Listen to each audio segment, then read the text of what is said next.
नमस्कार, मी अनिल उपाध्ये. शिवसिद्ध बातमीपत्रात आपलं स्वागत आहे. पाहूया आजची बातमी. बाल वारकऱ्यांमुळे गावामध्ये भक्तिमय वातावरण. दिंडीचे गावात ठिकठिकाणी जोरदार स्वागत. हातकणंगले तालुक्यातील मौजे वडगाव इथल्या जिल्हा परिषद शाळेमध्ये आषाढी एकादशीच्या पावन दिनानिमित्त बाल वारकरी दिंडीचे उत्साहपूर्ण आयोजन करण्यात आले होते. दिंडी सोहळ्यात छोट्या विठ्ठल रुक्मिणीचे मनोहारी दर्शन हा विशेष आकर्षणाचा केंद्रबिंदू ठरला.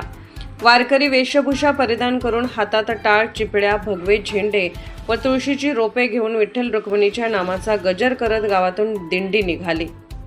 दिंडीत विद्यार्थ्यांनी संत ज्ञानेश्वर, संत तुकाराम यांच्या अभंगाचे गायन केले. गावातील विठ्ठल मंदिरात सर्व विद्यार्थ्यांना ग्रामस्थांनी खिचडी व दूध वाटप केले.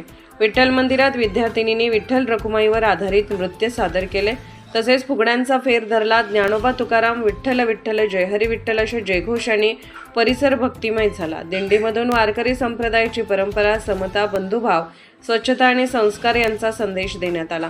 ग्रामस्थांनी दिंडीचे ठिकठिकाणी स्वागत करून विद्यार्थ्यांवर पुष्पवृष्टी केली. शाळेचे मुख्याध्यापक, शिक्षक व पालकांच्या उपस्थितीत हा उपक्रम उत्साहात पार पडला. या उपक्रमामुळे विद्यार्थ्यांना संत परंपरा, भारतीय संस्कृती आणि सामाजिक मूल्यांची ओळख होण्यास मोठी मदत झाली. आषाढी एकादशीच्या निमित्ताने आयोजित करण्यात आलेल्या या संस्कारमय उपक्रमाचे ग्रामस्थांनी व पालकांनी मनापासून कौतुक केले. यावेळी छाया पाटील, राजेश जाधव, महेश बन्ने, रिजवाना नदाब, शबनम जमादार, वैशाली कुंभार, सविता कांबळे, स्वाती देसाई, पालक, ग्रामस्थ मोठ्या संख्येने उपस्थित होते.